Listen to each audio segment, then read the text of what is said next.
Se ha hecho un nuevo descubrimiento en el desierto del Sahara.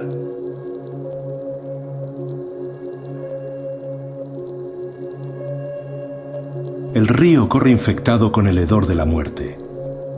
No falta mucho tiempo ahora. Durante 10 años he huido, encontrando cada roca bajo la cual esconderme, un sinfín de alcantarillas empapadas en los restos desterrados de la civilización. Ninguna ciudad, ni pueblo, ni aldea me ha brindado refugio. Ningún hogar o amigo me ha ofrecido santuario. Soy intocable, un recordatorio putrefacto de que el conocimiento puede ser la perdición de aquellos que lo buscan con ansia. 10 años de noches han pasado rápidamente desde entonces, y el polvo no se sacude fácilmente de mis pies, ni el recuerdo de lo que descubrí se desvanece simplemente de mi mente. Esta grabación será mi testamento final, y esta roca, junto al río Nilo, mi último lugar de descanso. Gracias a Dios por eso, porque no puedo continuar en esta miserable carcasa.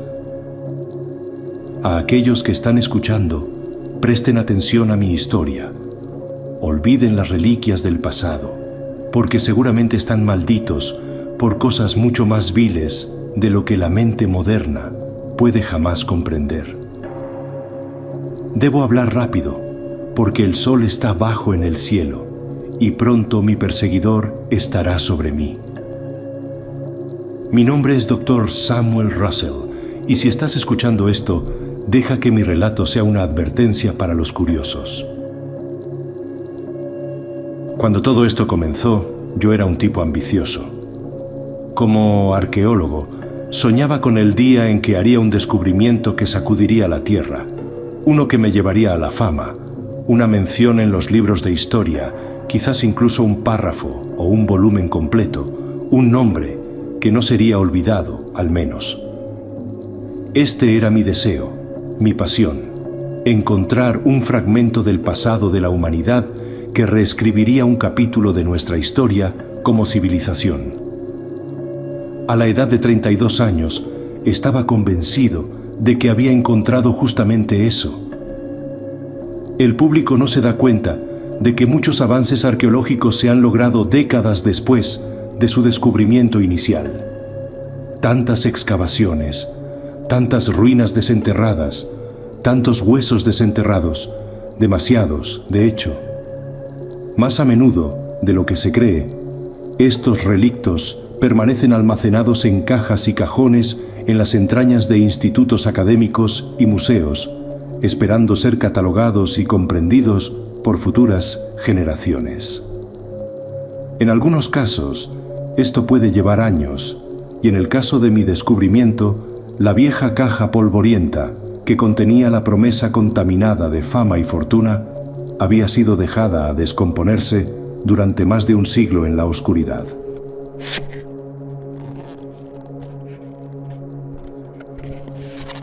Estaba buscando en los archivos del Museo Kelvingrove, en Glasgow, Escocia, después de viajar allí desde Nueva York para estudiar las momias de South Uist. Un colega, el Dr. M. Greeley, fue lo suficientemente amable como para permitirme el acceso a las áreas del sótano del museo, donde bóvedas llenas de cajas, documentos y relictos de excavaciones de los últimos 2 siglos esperaban ser redescubiertos. Fue puramente por accidente que me encontré con la tablilla. Estaba buscando un viejo texto sobre prácticas funerarias antiguas para ayudarme en mi estudio, cuando noté una entrada extraña en un libro de archivo. Decía, 1883, tablilla de piedra predinástica, origen desconocido. ¿Cómo podría rechazar tal misterio? Seguramente podría dedicar unas horas para investigar una descripción tan curiosa. Mientras vagaba entre las cajas y otros relictos embalados buscando el objeto, mi emoción crecía ante las posibilidades que esa descripción contenía. Origen desconocido.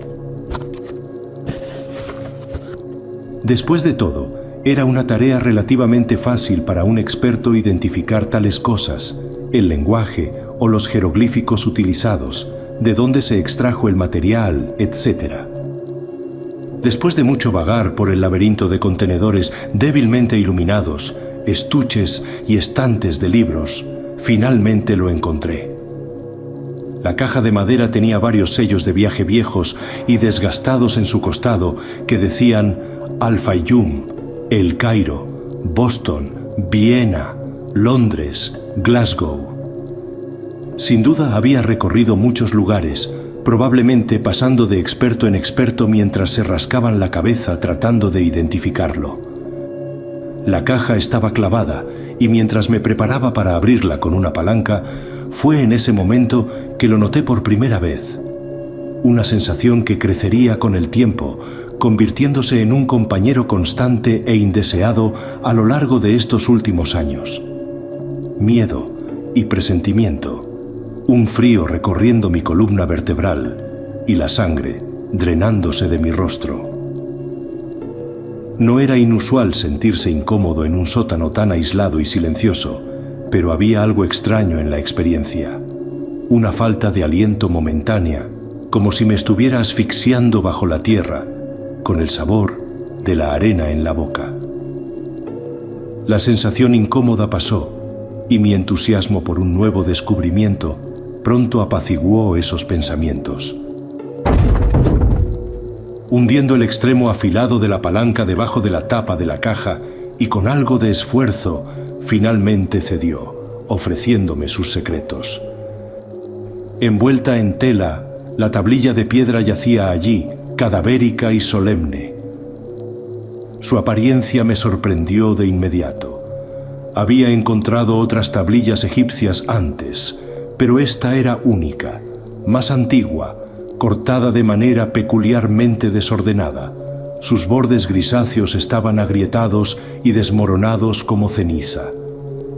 Era obvio por qué los arqueólogos de 1883 tuvieron dificultades para leerla. La cara de la piedra había sido cincelada, vandalizada por algún implemento. Parecía, en efecto, que la tablilla era apenas legible. Alguien no quería que su mensaje fuera leído. Al consultar con los archivistas del museo, solo pudieron decirme que una carta enviada con la tablilla fue la última mención conocida del arqueólogo que la había descubierto. Su nombre era Dr. Fitzsimmons, aparentemente un académico muy respetado en su tiempo.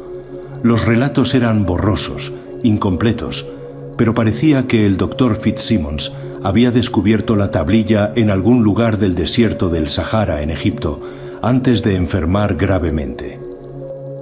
En su carta, un caos febril y sin sentido, repetía varias veces la extraña frase «una cosa de ceniza», una descripción que por alguna razón me hizo estremecer.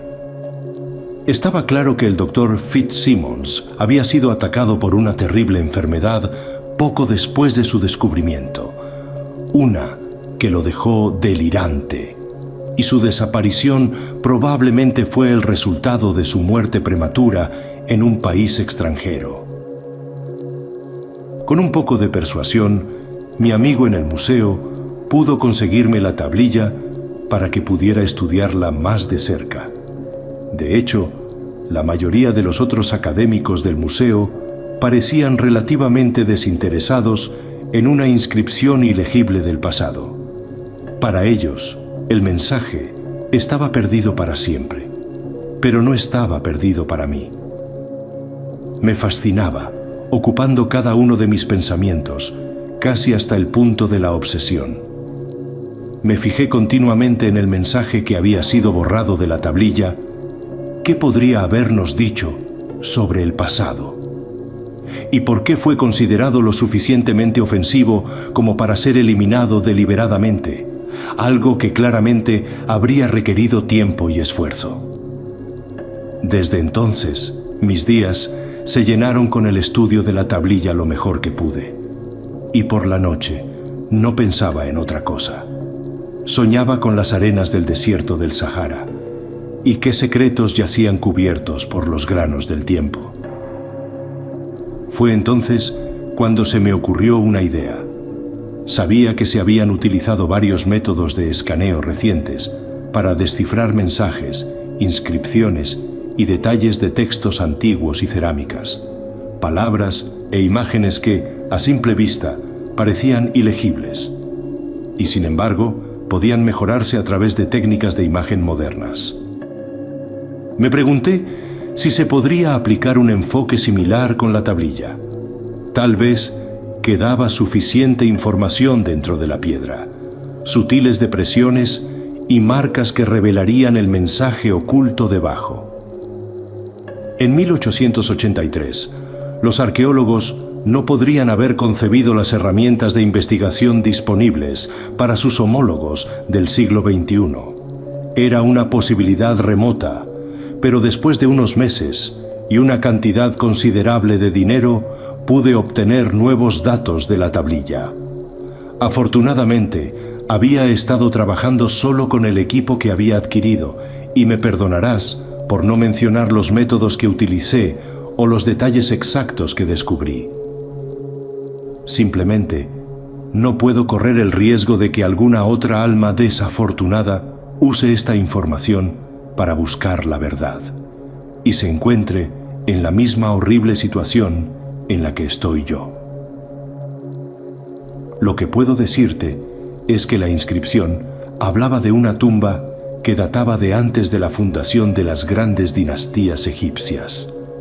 Estaba entusiasmado.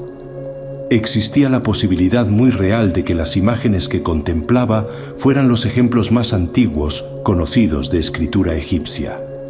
Además, estaba claro para mí que representaban un evento que, según mi conocimiento, nunca había sido visto en toda la arqueología, junto con una ubicación única, una que reconocí casi de inmediato debido a una característica geográfica distintiva que existe hasta el día de hoy.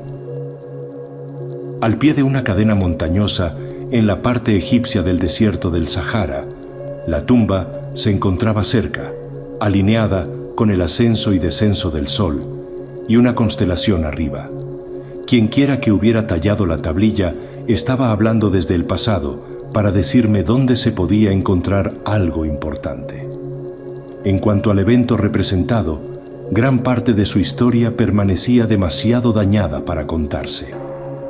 Parecía representar una celebración de un grupo de personas visitando la tumba con los brazos levantados alabando al sol. Y, sin embargo, una parte de su fachada rota me inquietaba, una talla en piedra de una figura malformada y marchita, de pie entre aquellos que habían celebrado, ahora yaciendo inmóviles y muertos.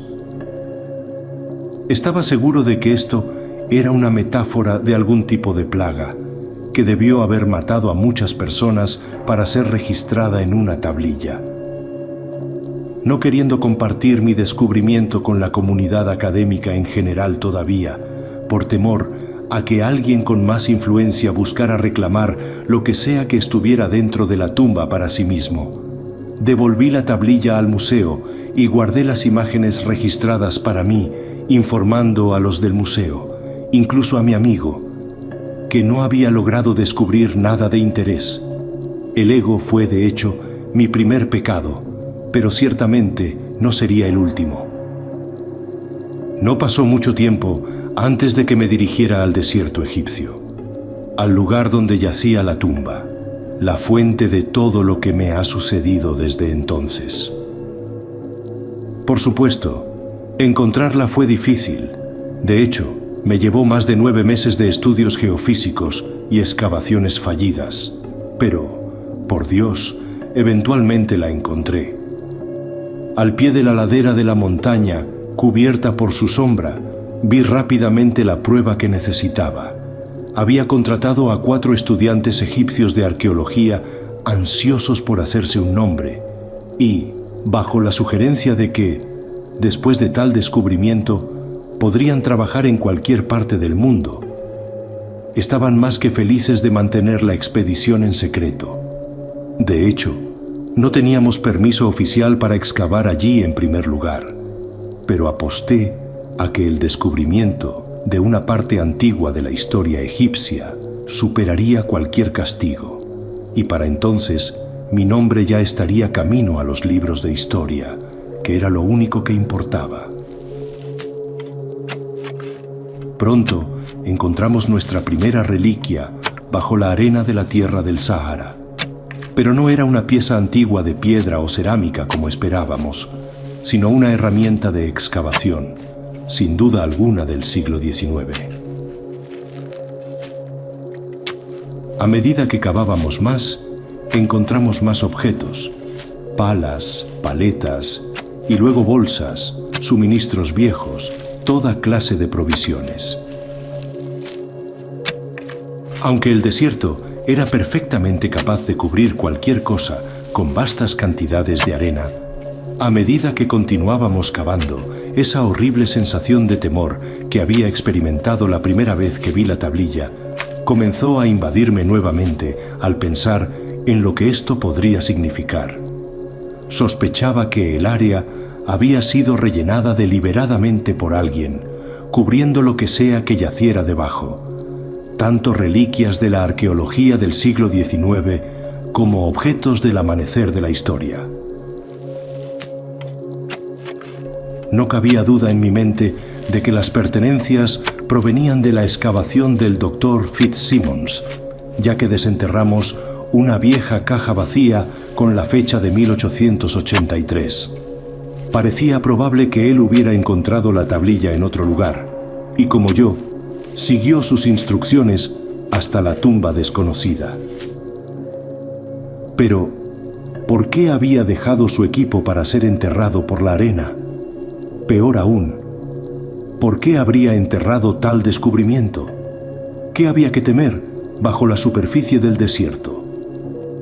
Sin inmutarme por tales reflexiones, continuamos.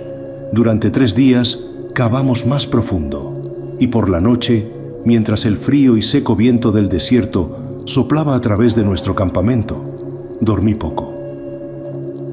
Había un sentido palpable de urgencia entre el grupo, y aunque los estudiantes de arqueología egipcios que había contratado estaban agradecidos por la oportunidad, comenzaron a quejarse de la situación, acusándose mutuamente de revolver entre sus pertenencias.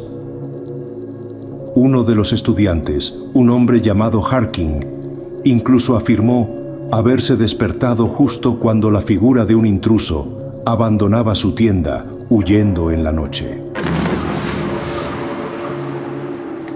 Como el miembro más experimentado del equipo, tuve que calmar sus nervios y les dije que se concentraran en la excavación y en los increíbles descubrimientos de los cuales todos seríamos parte.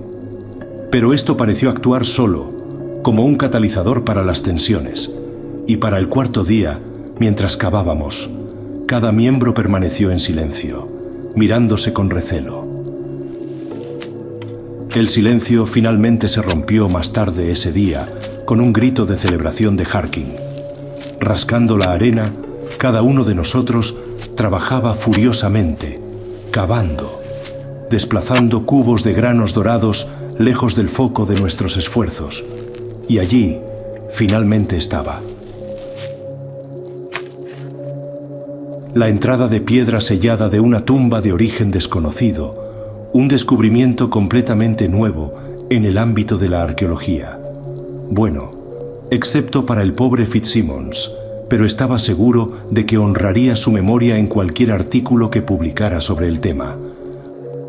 Rápidamente se hizo evidente que la tumba había sido abierta previamente, ya que varios bloques en su boca yacían descartados enfrente, con agujeros cuadrados lo suficientemente amplios como para que cupiera el cuerpo de un arqueólogo, un saqueador de tumbas, o tal vez algo desde el interior.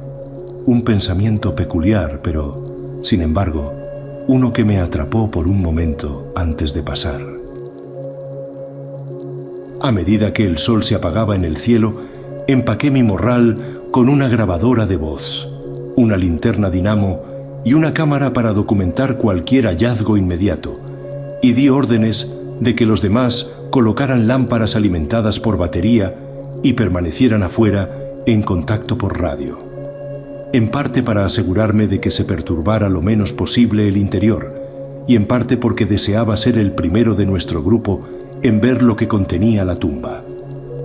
Sin embargo, permití que Harkin me siguiera, ya que él había sido el primero en reconocer que habíamos encontrado lo que buscábamos, y me parecía justo incluirlo. A medida que nos deslizábamos a través de las heridas abiertas en el exterior de la tumba, sentí que la sangre se drenaba de mi rostro y el sabor seco de la arena volvía a mi boca. No voy a mentir, esto me hizo sentir aprensivo, pero no deseaba compartir esas dudas con los otros arqueólogos, ya que ya estaban nerviosos por la excavación. Temía que los techos de la tumba pudieran haber cedido en algún momento a incontables eones de arena y viento, y parecía que esas preocupaciones estaban justificadas. Un largo corredor de piedra se adentraba en la oscuridad, con escombros rotos y arena de arriba, obstruyendo la mayor parte del camino. Afortunadamente, una losa del techo había aterrizado en ángulo, sosteniendo las toneladas desconocidas de material encima. Esto nos dejó una abertura estrecha a través de la cual continuar hacia los secretos que la tumba contenía. Mientras nos arrastrábamos por pequeñas aberturas y a través de arenas antiguas que habían fermentado durante una eternidad en ese lugar silencioso, susurrábamos suavemente y avanzábamos con cuidado por miedo a causar un peligroso derrumbe. Finalmente, el pasillo se abrió a una pequeña habitación, y cuando mi linterna iluminó el frío interior, al principio me sentí decepcionado.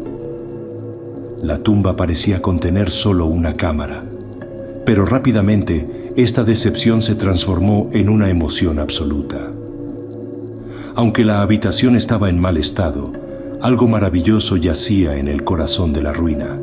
Allí, enterrada durante miles de años, había una reliquia como ninguna que hubiera visto antes. Elevándose sobre mí estaba una estatua de al menos 5000 años de antigüedad, si no más antigua que eso. Me apresuré a ir hacia ella, completamente fascinado. Extendiendo mi mano, toqué su superficie fría y áspera sin pensar. Dos aspectos de su apariencia fueron inmediatamente cautivadores. Estaba hecha completamente de ónix, un vidrio volcánico negro azabache, y era de un estilo y forma que nunca había visto ni oído hablar antes. Tenía una forma algo parecida a un hombre, con brazos y piernas, pero sus apéndices estaban deformados, como si hubieran sido torcidos por una malformación genética. Un brazo era más largo que el otro, y sus piernas se inclinaban en una curva, contorsionándose en las caderas. Más extraño aún, la estatua no tenía rostro, sin ojos, boca ni nariz, y sin embargo su cabeza se inclinaba hacia mí en una pose congelada. Sí, no tenía ojos, pero en todos los sentidos sentí que me estaban mirando. Saqué mi grabadora de voz para documentar mis pensamientos, cuando me di cuenta de que en toda mi emoción no había escuchado la reacción de Harkin a la estatua misma. Al girarme para enfrentar a mi colega, me recibió un vacío indescriptible, mientras mi corazón latía como si bombease sangre helada por mis venas.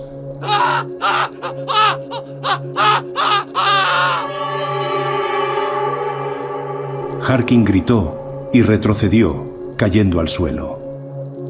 Rápidamente se levantó y corrió hacia el túnel de regreso a la entrada.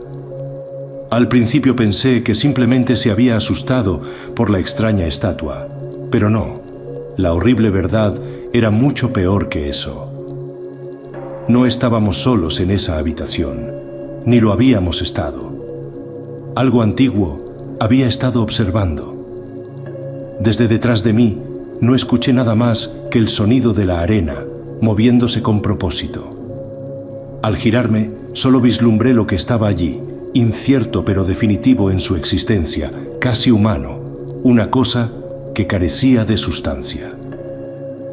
No estoy seguro de cómo apareció al principio, pues el terror me había consumido, pero su rostro se volvió hacia mí desde la esquina de la habitación, y en ese instante reconocí que tenía un parecido sorprendente con la estatua en el centro de la tumba. Miembros carbonizados y deformes y todo, mirando, pero sin ver, viendo con ojos que no estaban allí. La locura que me invadió en ese momento fue total y absoluta. Ya no me importaba un derrumbe, ni el temor de ser enterrado vivo. Tenía que escapar. Corrí desde la habitación hacia el precario corredor, trepando sobre bloques caídos y atravesando capas de arena en descomposición. Y sin embargo, cuando llegué a la entrada, escuché algo en la tumba. Un murmullo de origen desconocido, un idioma que no reconocía ni comprendía. Pero algunos sonidos son universales, trascendiendo todas las épocas y culturas, y en ese momento estaba seguro de que la figura indefinida en la oscuridad se reía.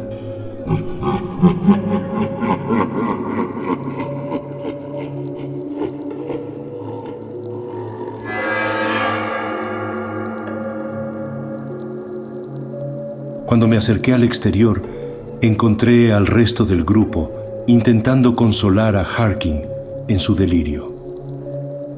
Mientras me deslizaba a través de la abertura hacia el paisaje desértico, ahora nocturno, el aire me pareció extraño, más frío de alguna manera, casi quemando mis pulmones con cada respiración. Abrí la boca para hablar y al hacerlo, uno de los arqueólogos levantó la vista. Su reacción me tomó por sorpresa, pues gritó de puro terror. Mis 4 colegas saltaron frenéticamente y huyeron, arañando y rascando el suelo para salir del agujero excavado. Los perseguí rápidamente, preguntando qué ocurría, pero solo continuaron su escape. Entonces encontré a Harkin acurrucado en su tienda, y cuando entré, suplicó que lo perdonara. Solo le dirigí palabras tranquilizadoras, pero parecía que al reconocer mi voz, su locura se hacía aún más profunda. Gritó con tal desesperación que tropecé hacia atrás en shock, cayendo al suelo afuera. De repente, un dolor abrasador cruzó mi rostro, cuando 2 de mis colegas comenzaron a atacarme, pateándome la cara y las manos mientras yacía indefenso en el suelo. Mientras la sangre brotaba de mi nariz y boca, comprendí allí mismo que mi equipo iba a matarme, que me iban a golpear hasta la muerte. Esa realización me dio una oleada de energía vital y mientras continuaban sus ataques, logré arrastrarme hasta mis rodillas, luego ponerme de pie y finalmente correr tan rápido como pude, huyendo de nuestro campamento, confundido, ensangrentado y asustado. El desierto no me quería. Mis entrañas estaban congeladas, y aunque no tenía agua, ni provisiones más allá del morral que llevé a la tumba, recibí con agrado el sol implacable del Sahara, cuando finalmente se elevó sobre las dunas de arena, abrazando el paisaje debajo. Sin embargo, no sentí calor, ni consuelo. Solo sentí hielo, como si mis entrañas estuvieran sumergidas en nieve. El dolor se extendió hasta mis huesos, y aunque podía soportar la sensación, pronto no podía pensar en otra cosa. Completamente perdido, sabía que, aunque no pudiera sentir el calor, pronto me mataría. Así que tuve que buscar nuestro campamento, esperando razonar con mi equipo, quienes parecían haber sido devorados por algún tipo de histeria, o si no podían ser razonados, al menos podría haber tomado algunas provisiones. ¿Qué les había sucedido? Pero fue en vano. Estaba perdido, y la sed, esa sed absoluta que no podía ser saciada, había crecido tan fuerte que mi boca se sentía como arena, despojada de toda humedad. una sensación tortuosa que continuaba sin cesar, como si brotara de alguna fuente infinita de horror. Avancé, tambaleándome por el desierto, temblando hasta los huesos, pero sufriendo los síntomas fatales de una deshidratación severa, mientras el sol brillaba alto e implacable en el cielo. Continué, con cada respiro helado, buscando alguna esperanza, una forma de sobrevivir a mi maldita situación, pero sabía que pronto la sed me mataría, y antes de eso llegaría el dolor abrasador y la confusión del golpe de calor.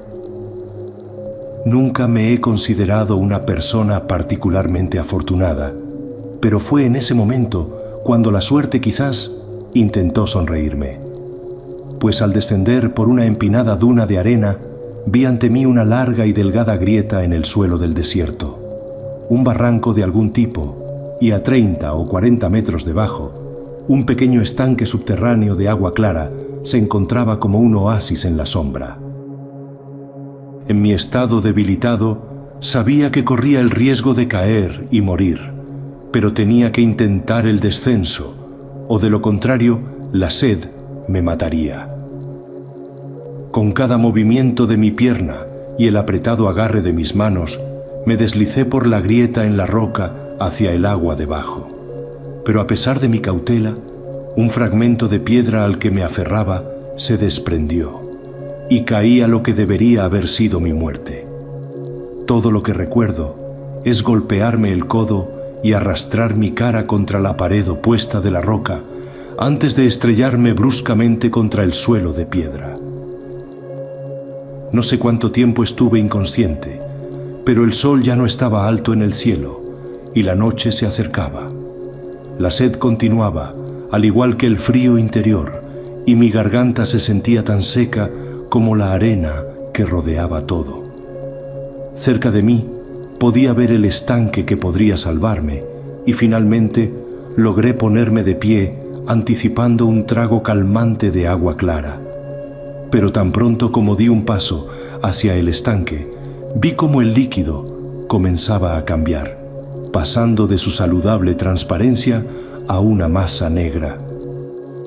Para cuando estuve frente a él, no quedaba más que un lodo aceitoso, maloliente y cuajado. No podía comprender tal transformación tan horrible. Al colapsar una vez más en el suelo, admití la derrota, y la sed que tan dolorosamente me consumía me convenció de que la muerte sería un dulce alivio. Allí me quedé, esperando mi final, y sin embargo, no morí, solo me pudrí. Las horas se convirtieron en días y mi tortura continuó sin piedad, sin un final a la vista. Entonces, en la tercera noche, mientras yacía junto al agua envenenada, escuché los pasos de alguien cerca. Miré hacia arriba y en la luz de la luna pude ver fuera de la grieta el mundo exterior. Las estrellas brillaban intensamente en el cielo nocturno. Mi corazón comenzó a fallar cuando vi la silueta de alguien asomándose desde arriba. Con toda la energía que pude reunir, grité pidiendo ayuda. Esperaba con desesperación que quienquiera que estuviera mirándome desde arriba pudiera sacarme y devolverme a la civilización. Pero no hubo respuesta.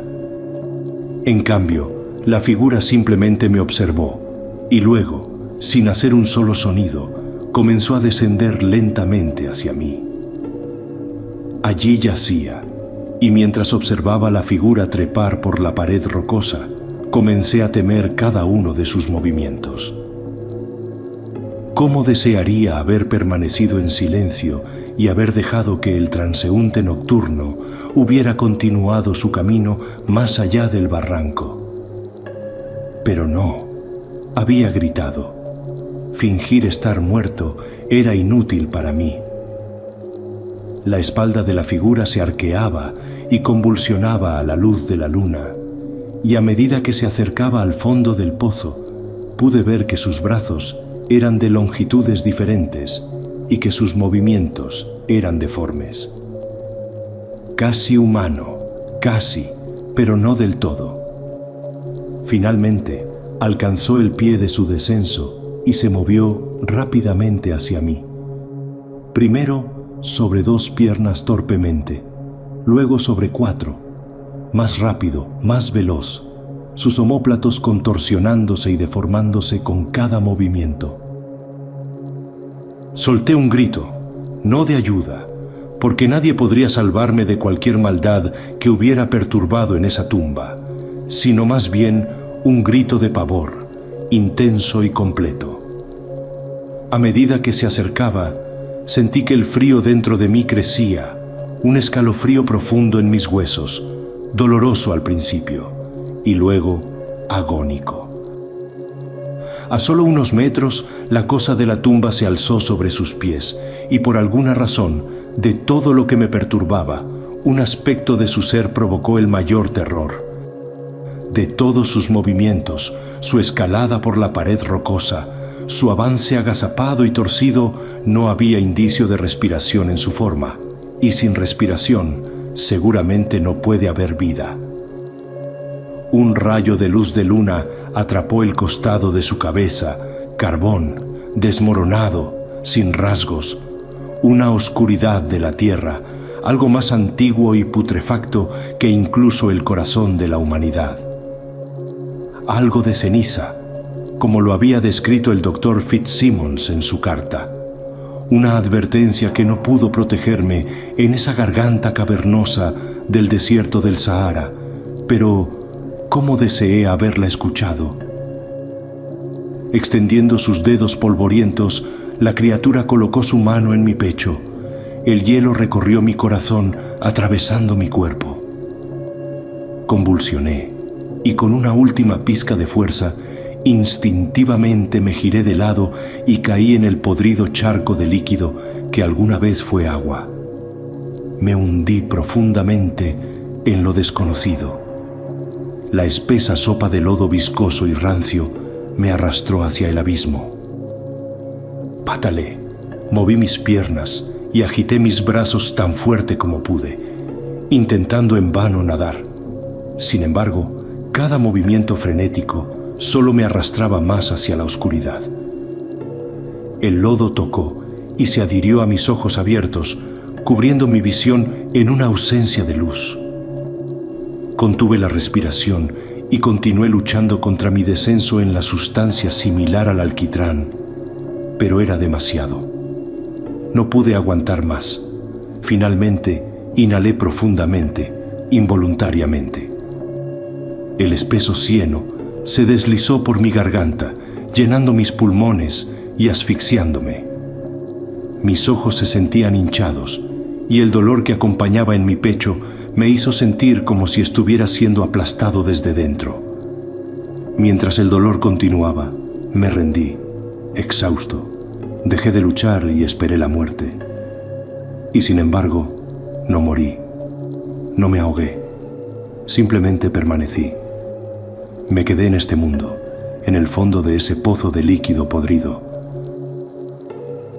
Durante las siguientes horas experimenté una agonía que las palabras no pueden expresar completamente.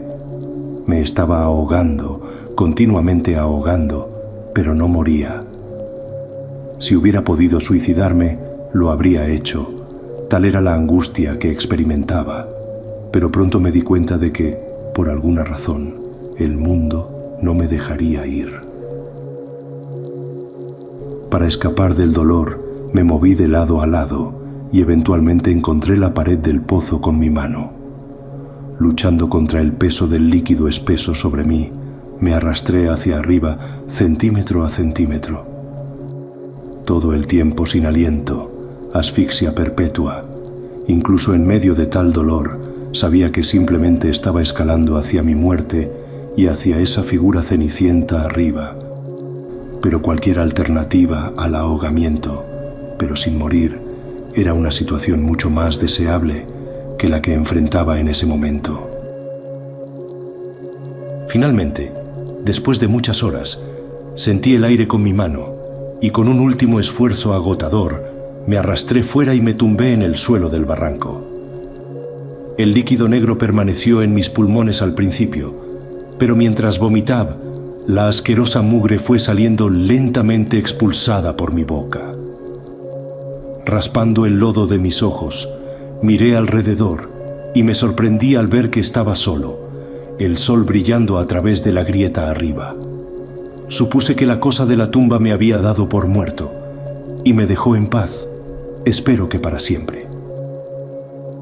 La sed seguía siendo intensa y todo lo que podía pensar era en encontrar otro lugar, otra fuente de agua fresca y clara, para saciar el deseo y eliminar la sensación árida y desolada de mi boca y garganta, que rápidamente había regresado. Allí, en esa prisión de piedra, sabía que tenía que escapar y encontrar agua, o tal vez incluso encontrar a mi equipo, quienes esperaba que hubieran sobrevivido a la locura que parecía haberse apoderado de ellos. Estaba claro para mí que todos habíamos sido afectados por nuestro descubrimiento, y aunque parecía descabellado, solo había una palabra para describir mi situación. Estaba maldito. Aunque requirió un esfuerzo monumental, casi cayendo a mi muerte varias veces, logré escalar por la pared rocosa, tomando una ruta similar a la de la criatura de la tumba, pero en reversa, y encontré mi libertad. El sol me golpeaba con fuerza, y sin embargo, el frío helado en mis huesos permanecía. En ese momento pensé que era una enfermedad, una dolencia o un veneno de algún tipo, contenido dentro de la tumba, que quizás había provocado alucinaciones severas. Durante semanas vagué por el desierto del Sahara, buscando algún indicio de civilización, esperando por encima de todo encontrar agua para saciar mi horrenda sed y un fuego para disipar el frío perpetuo que me acosaba. En 2 ocasiones distintas llegué a localizar un pequeño charco de líquido, pero al acercarme, ambos se convirtieron en el mismo lodo negro y repugnante que antes, un fétido y pútrido fluido imbebible. Y sin embargo, por más deshidratado que estuviera, no moría. Aunque experimentaba todas las agonizantes realidades de la sed, el mundo no me soltaba de su implacable agarre. Y luego estaban las noches. Mientras otros se preparaban para un sueño confortable después de la puesta del sol, cada vez que ese globo de luz se hundía bajo el horizonte, sabía que no pasaría mucho tiempo antes de que la cosa de la tumba, ese algo de ceniza, me encontrará. Implacable, escalando las dunas de arena, sin importar dónde estuviera en el desierto, siempre aparecía con la oscuridad. Perseguidor, agachado y deforme, sin vida, pero con un propósito. Su apariencia de carbón, desmoronada y pulverizada, no buscaba otra cosa que alcanzarme. ¿Para qué?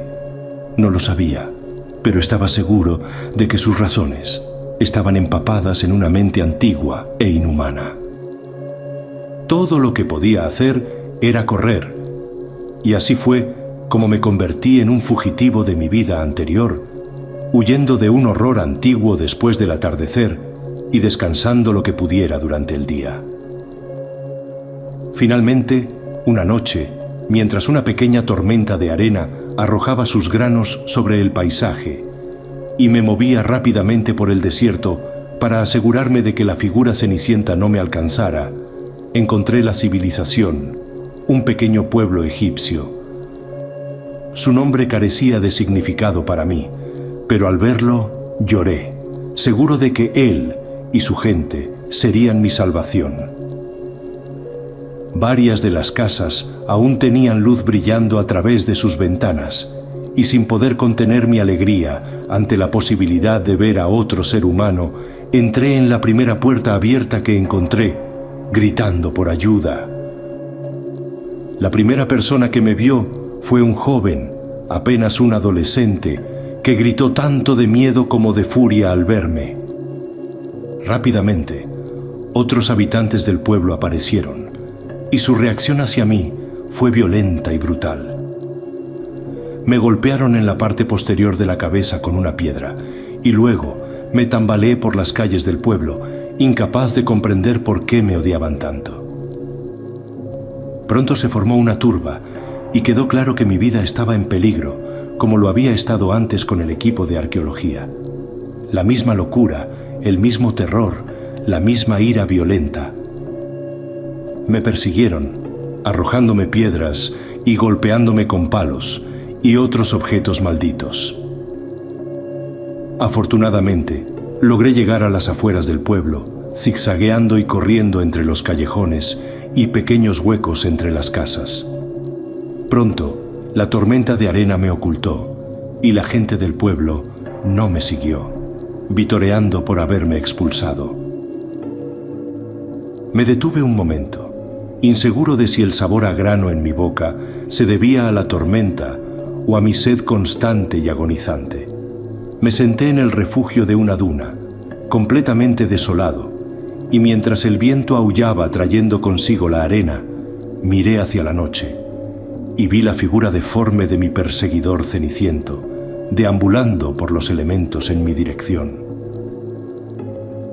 Cada noche caminaba y cada vez que me detenía a descansar o cesaba de moverme, con la esperanza de que la cosa de ceniza no me siguiera, pronto aparecía desde la oscuridad, trepando, arrastrándose, decrépita y sin embargo imparable, vagaba sobre las dunas de arena en busca de su presa. Sin un pueblo o aldea dispuesto a acogerme, pues hubo muchos y nada delante de mí más que una fuga interminable, sabía que solo me quedaba una opción: tenía que regresar a la tumba. Quizás allí encontraría una respuesta, una pista de por qué esto había ocurrido y tal vez una solución, algo que pusiera fin a mi sufrimiento. Durante años, caminé por las arenas nocturnas del Sahara en busca del lugar donde todo había comenzado. Pero no tenía medios para trazar mi progreso, ni brújula ni mapa para seguir.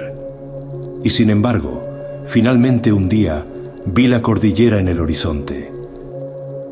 Me dirigí directamente hacia ella, y no pasó mucho tiempo antes de que tropezara con nuestro campamento abandonado, que en un momento había prometido tanto, un hallazgo arqueológico que definiría mi carrera, un nombre en los libros de historia al menos, haber logrado algo digno de ser recordado.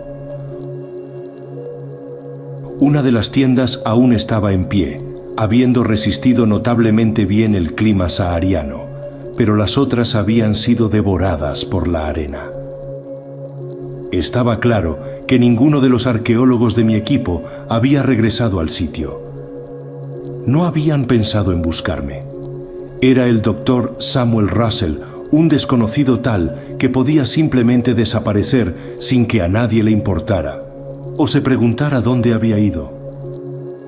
El sentimiento me enfureció, lleno de rabia por la forma en que había sido tratado y enojado con el mundo por producir una cosa tan maligna que seguramente no estaba lejos detrás. Con ira, tiré del lienzo de la tienda, arrancándola de sus estacas, solo para ver mis pertenencias allí debajo, pronto cubiertas por la arena. Mis cosas, olvidadas y oscurecidas, tal como Fitzsimmons había sido.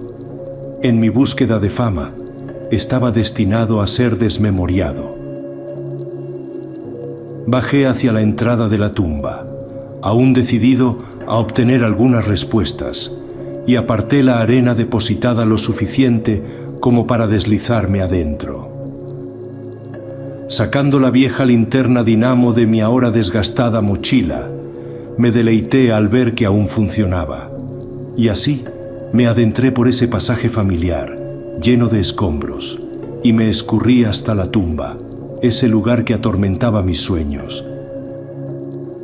La habitación permanecía como antes, silenciosa y grave. La estatua en el centro me erizaba la piel. Era igual de aterradora que la monstruosidad de ceniza que me había perseguido durante años por el desierto. Y sin embargo, tenía que ser valiente, Tenía que entender por qué esto me había pasado. Necesitaba respuestas. Fue entonces cuando noté algo a los pies de la estatua. Un bloque de granito bajo la arena sobre el que la repugnante cosa se erguía con sus miembros deformados. Comencé a cavar frenéticamente con mis manos y reconocí la inscripción de inmediato. Era la misma que la de la tableta que me había llevado allí, solo que en este caso la escena estaba completa, a diferencia de la versión dañada que yacía en el sótano del museo. Cuánto deseaba haberla dejado allí, sin perturbar. Cuánto deseaba poder volver a casa.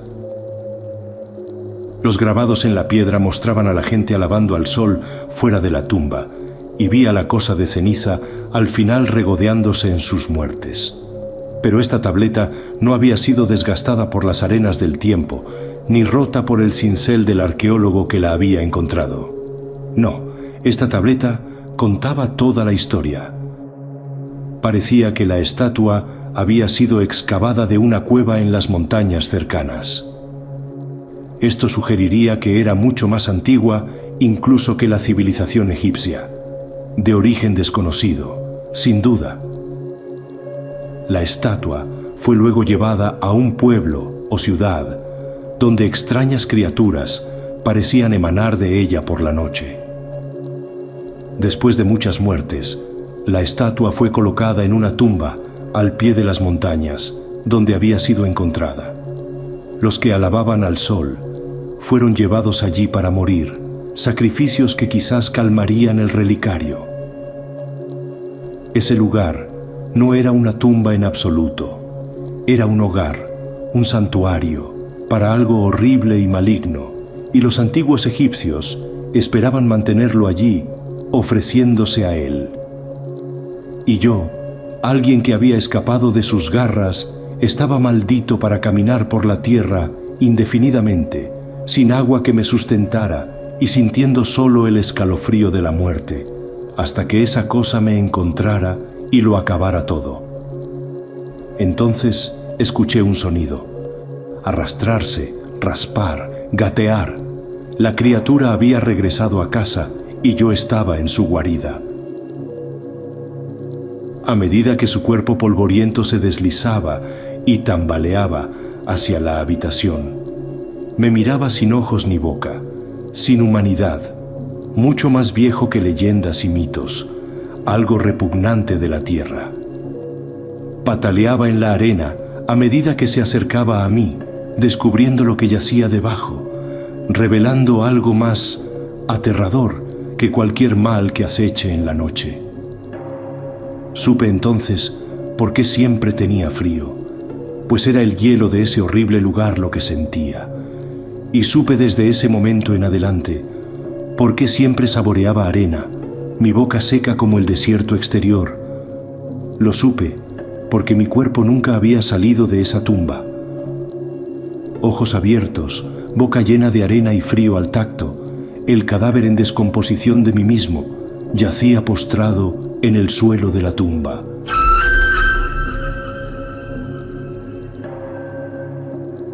Grité al ver mi propio cuerpo muerto y aún así, corriendo junto a la estatua, de alguna manera llegué al pasaje y volví al desierto, un lugar del que nunca escaparía.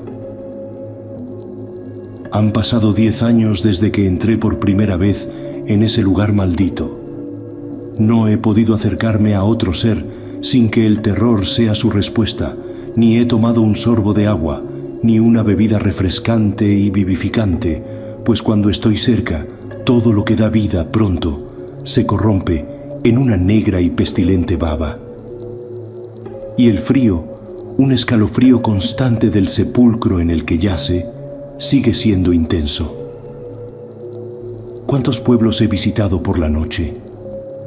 ¿Cuántas veces he sido perseguido y golpeado por aquellos que sin duda temen por sus vidas? ¿Cuántas personas he aterrorizado con mi apariencia desmoronada y cenicienta? La de una abominación ambulante, un hombre al que no se le permite morir, es decir, hasta que ese antiguo mal termine conmigo.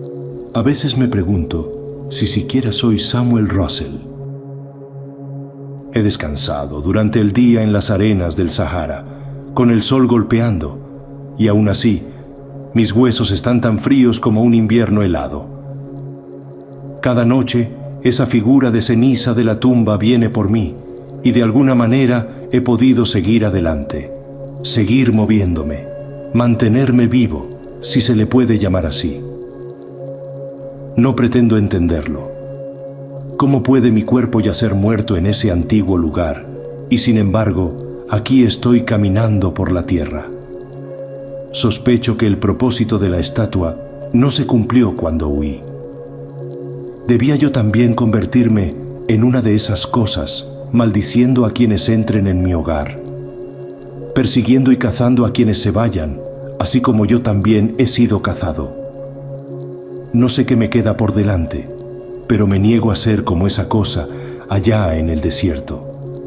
Me niego a ser atrapado por ella, a ser convertido en su esclavo, o peor. Por la noche, cuando la veo cerca, a menudo me pregunto, ¿es eso todo lo que queda del Dr. Fitzsimmons, persiguiendo a su sucesor? Todo es conjetura, pero eso es todo con lo que me quedo. Y ahora aquí estoy. He llegado al río Nilo, y como siempre, las aguas se vuelven rancias y espesas, una masa negra de corrupción fluyente. El sol se ha puesto, mi historia ha sido contada, y estoy ya demasiado cansado. De una manera u otra, esto termina ahora. Ahí está. Ahora puedo verlo. En la oscuridad, arrastrándose cerca. Me sentaré junto a este río en esta roca. Me sentaré y esperaré mi momento. Porque en todos estos años, solo cuando caí en esa piscina de baba, la criatura se negó a seguirme. Quizás, si puede ser destruida, pueda liberarme de este tormento. Una década de sed y hielo ha desgastado mi alma. Una década de terror por la oscuridad de la historia perdida ha desgastado mi humanidad y me niego a renunciar a más de ella. ¿Qué otras maldiciones yacen bajo las arenas egipcias? A menudo me pregunto, y sé que tú también te lo preguntas. Si estás escuchando, atiende mi advertencia y deja lo que sea que atormente las tumbas antiguas, déjalas en el desierto y en las arenas del olvido. Este es el último testamento del Dr. Samuel Russell, y ahí viene la cosa de ceniza, arrastrándose por la roca hacia mí. No tengo miedo, mi sufrimiento ha extinguido mis miedos. Si nadie vuelve a saber de mí, que sepas esto. Hice algo digno de ser recordado, digno de ser escrito y registrado para siempre. Arrastré a esa monstruosidad de ceniza al río, y ahora ambos dormimos en sus profundidades.